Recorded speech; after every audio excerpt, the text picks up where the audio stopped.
she's got some fear issues which can make her dangerous. So she's afraid of these poles.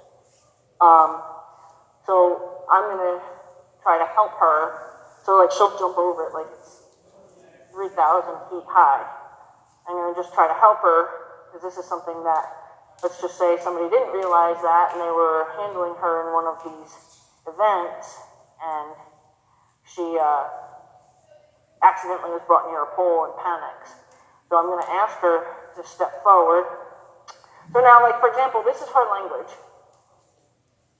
And by stopping the energy is why I helped explain it to her. I was looking for that. So I'm going to ask her now to step forward. She'll be more likely to do it because I explained it to her.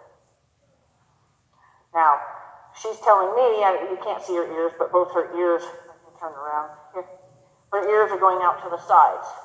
So part of why what I do works with them is because I read them very well. So I read everything, like her eye, her nose, her ears. So her ears, when I ask her to get closer to the pole, her ears are going to go out to the sides. And when they do that, that's their way of telling us that they're worried about something.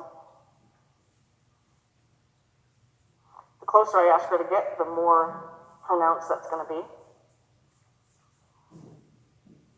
I ask her to look at the pole. So now I'm actually going to ask her to look at it, like put her nose down to it. So how I'm going to do that is I'm just going to encourage her to stay active with her nose so she figures out what I want her to do with her nose. Now her ears go out to the side because it moved. I'm going to ask her now to step as close to it as she can, comfortably.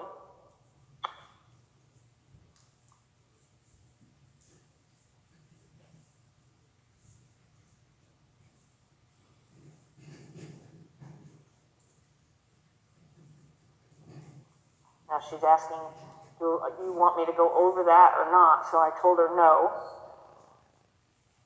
I just want her to get close to it. Let her know she did what I asked.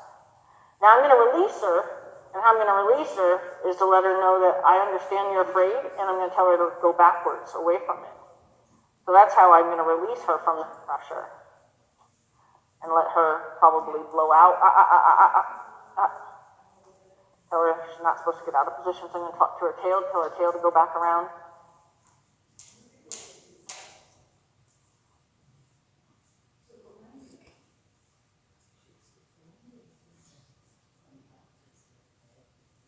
So this time I'm going to ask her to come right back up to it, and this time I'm going to ask her to kind of come up to it with a little more confidence.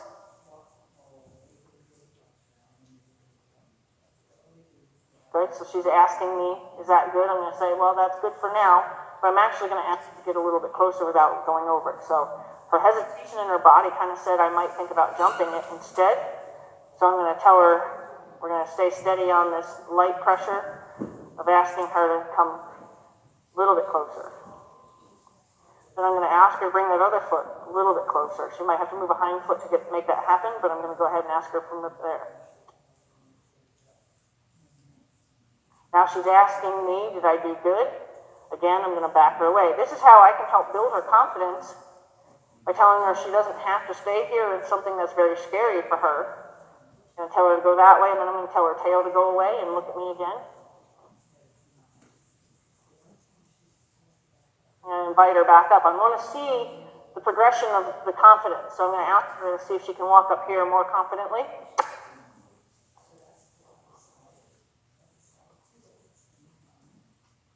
Bring that one foot and stop.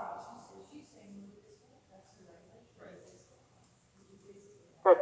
So now she's asking me, do you want me to go over it? And she's telling me that she's fairly confident about that idea. So I'm going to let her go over it, and she will pick up the speed after her front feet go over it. So she'll put her front foot over it kind of gingerly, like I think I know this is what you want me to do. But then her fear will get the best of her when it's under her belly. So the hind feet will trot over it. The front feet will step over it. The hind feet are going to trot over it. But I'm going to let her do that because I want her to build her confidence. Ooh, good girl.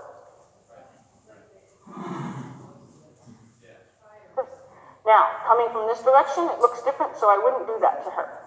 I would tell her, let's do it from the same direction that you came from. I'm going to tell her front feet to go that way. go out and around.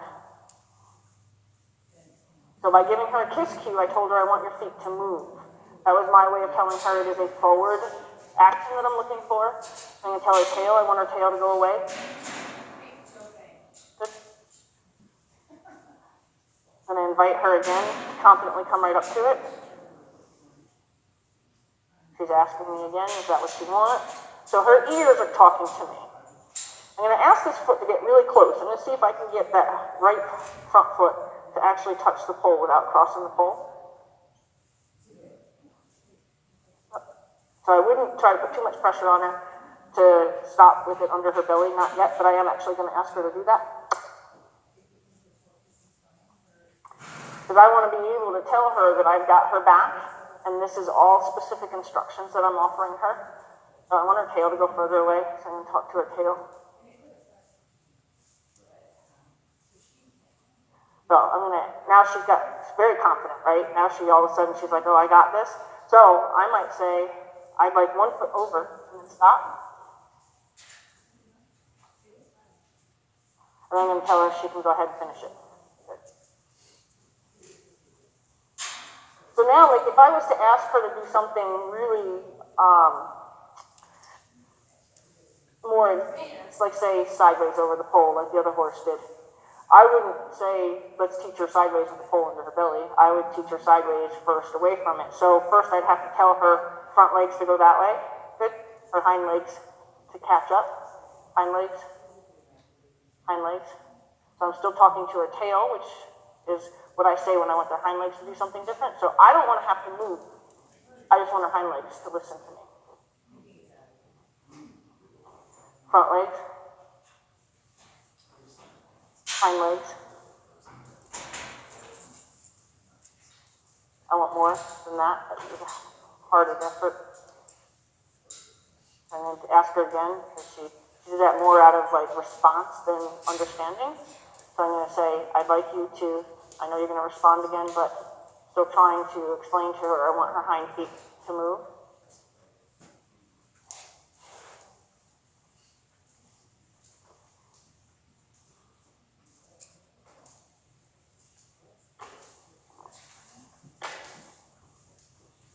So how can I break that down? I can step out here and help her. But I wanted to be able to do it without having to step over there to help her. So I let her know she did what I wanted. Now she should be able to do it without me needing to get all the way over there. So if I can put them together, my focus will change not from the front feet to the back feet, from front feet to the back feet. Now I'm going to focus on the rib cage and see if I can't talk to all 4 feet.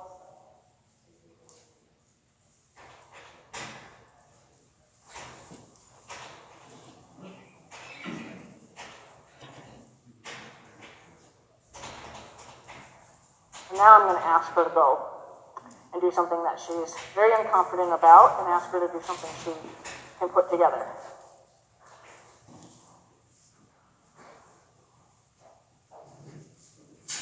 Invite her. And now ask, there's a lot going on, so, oh, good girl, wrong way though. Okay, so I'm going to let her off of that, because she tried. She went the wrong way, but she tried.